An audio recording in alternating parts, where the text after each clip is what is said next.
नमस्कार, मैं सागली और आप देख रहे समाचार भारत। पूरनपुर में एसआईवी का शिकंजा, 80 करोड़ का कारोबार, 24 लाख टैक्स और कच्चे बिलों ने बढ़ाई मुश्किलें। खबर जनपद पीलीभीत की तहसील पूरनपुर से है, जहां टैक्स चोरी के खिलाफ राज्य कर की विशेष अनुसंधान शाखा एसआईवी टीम बरेली ने पकड़िया चौराहे के पास स्थित पारस मोबाइल वर्ल्ड काकी की दुकान पर सर्च वारंट के साथ छापेमारी की।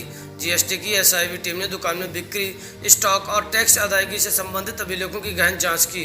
कार्रवाई की सूचना मिलते ही बाजार के अन्य व्यापारियों में हड़कंप मच गया। एसआईवी के डिप्टी कमिश्नर अनिरुद्ध सिंह के नेतृत्व में पहुंची टीम ने दुकान में मौजूद मोबाइल स्टॉक, खरीद बिक्री के बिल, जीएसटी रिटर्न और अन्य वित्तीय दस्तावेजों का मिलान किया। सूत्रों के अनुसार विभाग को लंबे समय से टैक्स हेराफेरी की शिकायतें मिल रही थीं, जिसके बाद यह कार्रवाई की गई। जांच के दौरान कई कच्चे बिल मिलने की बात सामने आई है। अधिकारियों ने इन दस्तावेजों को अपने कब्जे में ले लिया है। अधिकारियों का कहना है कि जिन सामानों के वैध और पक्के बिल प्रस्तुत नहीं किए जा सकेंगे, उन्हें सीज करने की कार्रवाई की जाएगी।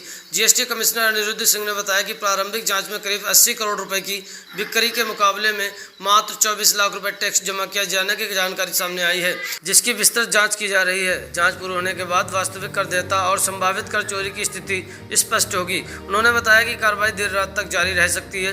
यदि जांच में अनियमितताएं पाई जाती हैं तो नियम अनुसार सख्त कानूनी कार्रवाई की जाएगी। साथ ही उन्होंने कहा कि यदि व्यापारी को विभागीय कार्रवाई पर कोई आपत्ति है तो वह नियमानुसार अपील भी कर सकता है। जीएसटी टीम की अचानक हुई कार्रवाई से बाजार में अफरा तफरी का माहौल रहा। कई व्यापारियों ने एहतियातन अपनी दुकानें बंद कर दी, जबकि पूरे दिन बाजार में इस कार्रवाई की चर्चा होती रही।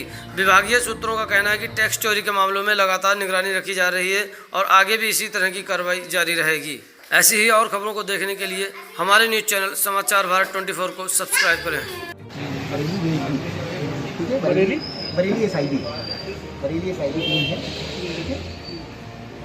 शिकायत और सूचनाओं के आधार पर वो अभी गोपनीय है, चीज़ें एक बार व्यापारी सामने आती तो शुरू हुई है तो उसको बताएंगे। उसके आधार पर ये सर्च वारंट लखनऊ से इशू होता है, ऑनलाइन पोर्टल से। सर्च वारंट की कॉपी व्यापारी को रिसीव करा दी गई है, ठीक है। ये हम जांच करने जा रहे हैं। मैटर ये है कि व्यापारी के द्वारा जीएसटी रिजीम में टोटल जो बिक्री है वो 80 करोड़ के लगभग, ठीक है। 80 करोड़ में जो टैक्स बनता है वो लगभग बनता है 13.5 करोड़। उस 13.5 करोड़ में से व्यापारी के द्वारा 24 लाख रुपए जमा किए गए हैं। बाकी सभी को खरीद के विरुद्ध एडजस्ट किया गया। खरीद के विरुद्ध हाँ एडजस्ट किया गया। टैक्स बहुत कम है। पोर्टल ऐसे व्यापारियों को जो टैक्स कम देते हैं, खरीद के अनुपात में बिक्री नहीं दिखाते हैं, या कोई भी ऐसी चीज़ जो मानक के अनुरूप नहीं है, उसको रेड फ्लैग कर देता है। फिर रेड फ्लैग के आधार पर उसकी स्क्रूटनी होती है।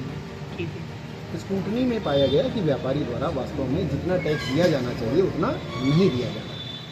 ठीक है। कई चीज़ें हैं जहां व्यापारी की मंशा भी हो सकती है टैक्स ना देने की, या कई बार होता है अननोननेस होती है। अभी चूंकि जांच चल रही है, इसलिए हम ये नहीं कह सकते हैं कि व्यापारी जानबूझ के टैक्स नहीं दे रहे हैं या उनको पता नहीं कि हमको यहाँ पे टैक्स देना है और नहीं।